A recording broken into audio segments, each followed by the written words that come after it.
బుడమేరు పై ప్రాంతం నుంచి వరద వచ్చి పడుతూనే ఉంది.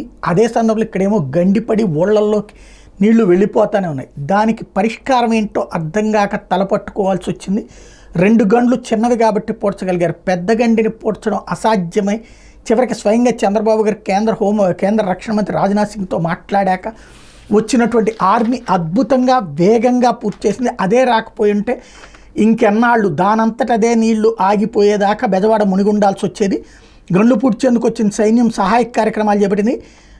గాబియన్ బాస్కెట్ విధానం ద్వారా గండ్లు పూడ్చాలని భావించారు. కానీ అప్పటికే జలవనరుల శాఖ సహాయంతో ఏజెన్సీలు నాటు పద్ధతితోనే గండ్లు పూడ్చాయి. దీంతో వైద్యం ఇతర సహాయక చర్యలు సైన్యం పాల్గొంటుంది. బుడమేరు వెలగలేరు రెగ్యులేటర్ వద్ద 2000 క్యూసెక్కుల ప్రవాహం ఉంది. ప్రస్తుతం పూడ్చిన గండ్లు 6000 క్యూసెక్కుల వరకు తట్టుకునే అవకాశం ఉంది. అంతకు మించితే మరోసారి గండ్లు పడే అవకాశం ఉంది. దీంతో మరో 3 అడుగుల వరకు ఎత్తు పెంచే చర్యలు ఇప్పుడు వేగంగా చేపడుతున్నారు.